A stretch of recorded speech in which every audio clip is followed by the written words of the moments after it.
Salve, salve galera! Sejam bem-vindos para mais um Tributologia e esse é o programa número 278 que vai ao ar no domingo, dia 21 de setembro de 2025. Gente, eu realmente estou muito feliz em estar aqui com vocês mais uma semana e essa semana o assunto mais importante que eu queria destacar para vocês foi o avanço do PLP 108 na CCJ. Efetivamente, a reforma tributária está sendo regulamentada. Ela é uma realidade que está acontecendo e a gente precisa estar pronto para o que está acontecendo. A Comissão de Constituição e Justiça do Senado aprovou, na última quarta-feira, dia 17 de setembro, o PLP número 108, que é o projeto de lei complementar, que é a segunda fase de regulamentação da reforma tributária. A primeira fase foi a aprovação da lei complementar 214, a segunda fase é o PLP 108, que traz as regras gerais do Comitê Gestor, do ITCMD, ou seja, é realmente um PLP de extrema importância para a efetividade da reforma tributária brasileira. E é muito interessante falar sobre isso, porque eu era um que não acreditava que a reforma realmente avançaria. E ela está avançando com força, está avançando de forma efetiva e ela realmente vai ser inevitável. Então todos nós temos que estar prontos para essa reforma tributária que muda tanto as bases do nosso sistema. Bom, de toda sorte é importante lembrar que essa aprovação na CCJ não necessariamente é a aprovação do texto final. Esse texto ainda vai passar pelo plenário do Senado e ainda volta para a Câmara, né? As novidades que foram apresentadas são muitas, mas eu queria destacar aqui a possibilidade de emissão consolidada de notas fiscais, a definição das alíquotas sobre operações com FGTS, né? E a limitação à incidência do imposto seletivo sobre bebidas açucaradas, né? É óbvio que a gente efetivamente tem questionamentos a fazer sobre o assunto, mas há avanços também que são interessantes. Esse texto aprovado na CCJ, ele traz uma novidade relevante que é a consolidação de notas fiscais, ou seja, a possibilidade da transmissão de notas fiscais abarcando mais de uma operação. Isso é uma situação bem interessante. Essa permissão da emissão de documentos consolidados aumenta a simplificação, né? E essa extensão à CBS, para além do IBS, atende um dos princípios constitucionais mais relevantes previsto na Emenda Constitucional 132 da Reforma Tributária, que é a simplificação, além do princípio da transparência, ou seja, essa possibilidade de consolidação realmente ela é interessante e atende também a demanda do setor produtivo, né? Principalmente as empresas de tecnologia que questionavam a possibilidade do aumento da quantidade de emissão de notas. Então, se você aumenta a quantidade de obrigações acessórias, o foco principal da reforma tributária, que é a simplificação, deixa de existir, né? Então, realmente, essa consolidação ela é muito interessante, né? Agora, veja, o PLP ele só permite a consolidação, mas quem vai regulamentar é o Comitê Gestor e a Receita Federal. Agora, como vai ser isso? Dependemos da regulamentação, né? Dependemos da regulamentação. Esse tema, gente, repito, ele simplifica e eu torço que efetivamente dê certo, né?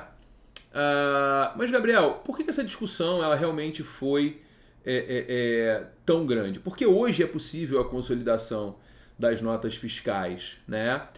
Então, por exemplo, a empresa de streaming ela pode emitir uma única nota por mês, reunindo todas as operações. Uma empresa de transporte, um aplicativo de transporte, como é o caso da Uber, pode emitir uma única nota, reunindo todas as operações. Isso simplifica muito, porque você imagina quantas notas a Uber teria que emitir por intermediação de transporte que é feita. São milhares por minuto no Brasil inteiro, né?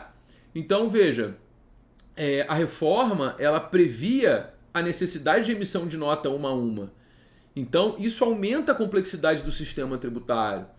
Isso aumenta a quantidade de problemas gerados efetivamente com obrigações acessórias, possibilidade de erro, de multa e etc. Né?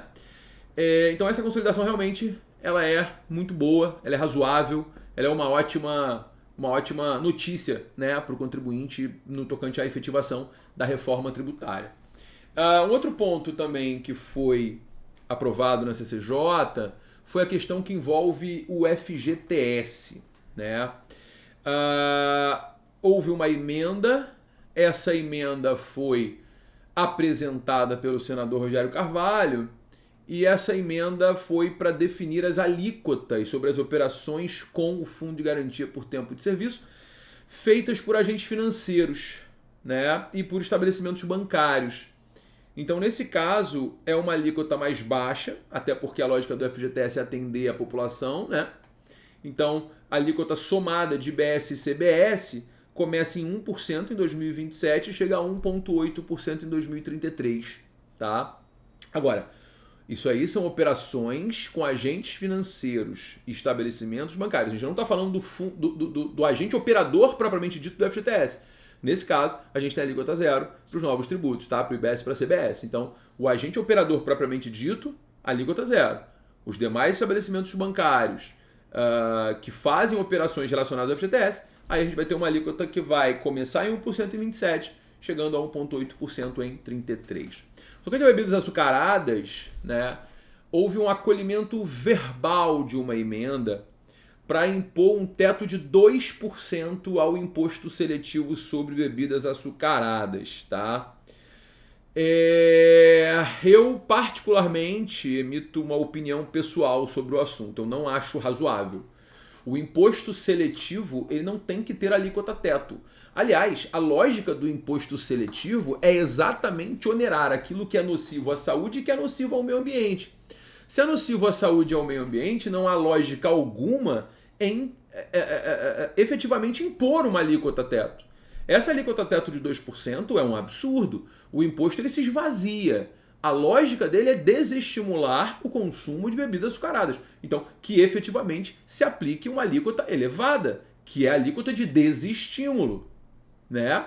Enfim, eu não gostei da alíquota teto, acho que você esvazia, você desidrata o imposto seletivo, mas é aquilo, né? Enfim, são os lobbies, são os interesses e tudo isso faz parte do processo legislativo no mundo inteiro, não só no Brasil, tá? Senão daqui a pouco todo mundo vai ter alíquota teto. Né? Alíquota teto no carro, alíquota teto na aposta, alíquota teto. Aí realmente você não tem mais por que ter imposto seletivo. Né?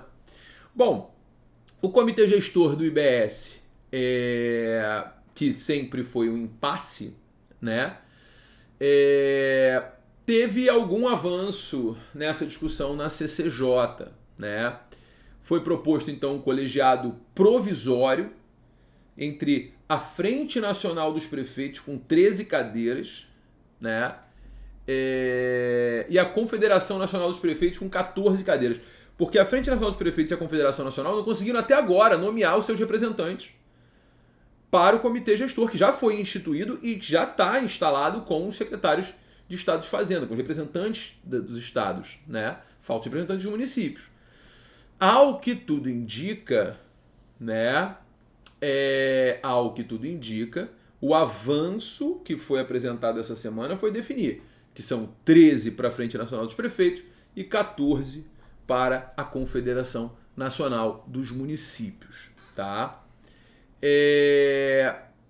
Efetivamente, não houve a inclusão da previsão de que em 2026 cada associação deveria ter um apoio mínimo para permitir a eleição com registro de pelo menos 2 chapas para cada grupo. Então a gente tem que ver como vem esse texto final. Tá? Mas é importante lembrar que o relator ele indicou uma modificação que prevê que o regulamento eleitoral vai ser veiculado em um ato conjunto das duas entidades, da Frente Nacional dos Prefeitos e da Confederação Nacional dos Municípios. Tá? E além disso, há de haver um percentual mínimo de votos para que a chapa mais votada efetivamente seja bem sucedida no processo eleitoral. Para a Confederação Nacional dos Municípios, são necessários 50%, e para a Frente Nacional dos Prefeitos, a emenda verbal que foi acolhida prevê 40%, previa 40% da chapa vencedora e foi reduzido para 30%. Tá? Bom, maioria de 30% realmente é uma briga que me chama atenção também, né? Porque no final das contas a gente tem aí uma certa briga de egos, né? Que na reforma tributária não deveria existir, mas tudo bem, faz parte do processo evolutivo. No tocante à harmonização da esfera administrativa,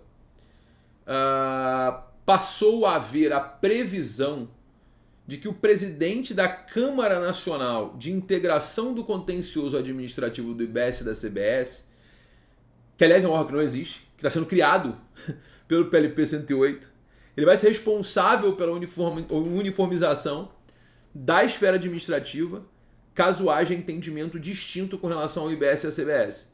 E ele vota em casos de empate. Tá? Essa Câmara continua sendo composta por 4 conselheiros, representantes da Fazenda Nacional, 2 estados, 2 municípios e 4 representantes dos contribuintes.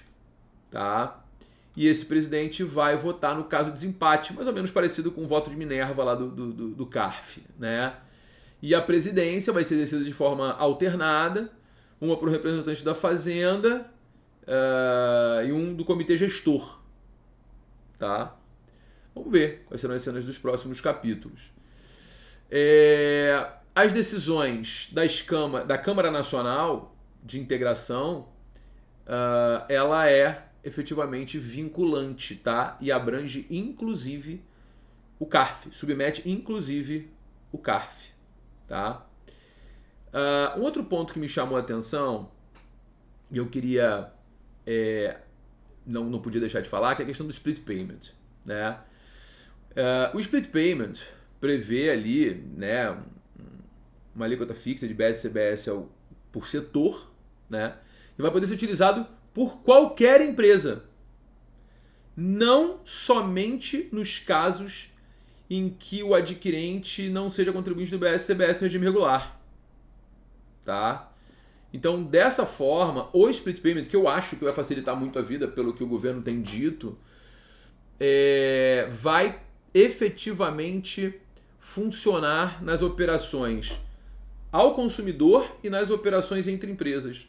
Então, não vai ser só na venda ao consumidor final, mas também vai ser na venda de depósito para varejo e por aí. Tá? Isso aumenta a confiabilidade do sistema, afasta o risco de sonegação, isso efetivamente simplifica, que é o objeto da reforma. Né? Então, essas alterações são alterações relevantes, principalmente focado no objetivo principal da Emenda Constitucional 132. Eu confesso que eu gostei de alguns pontos, a gente ainda tem muitos pontos a serem debatidos, não sei se vai ser esse o texto aprovado, torço que haja um avanço ainda no tocante a discussões de TD, torço que haja um avanço no tocante ao contencioso, que esse contencioso muito me preocupa, porque eu tenho um tributo federal, que é a CBS, um tributo de competência compartilhada, que é o IBS, e se eu tiver juízes diferentes decidindo esse assunto, certamente a gente vai ter divergência. Enfim, ainda tem muito a ser debatido, mas esse espaço aqui é um espaço em que eu posso trazer para vocês todas as notícias de forma mais atualizada possível.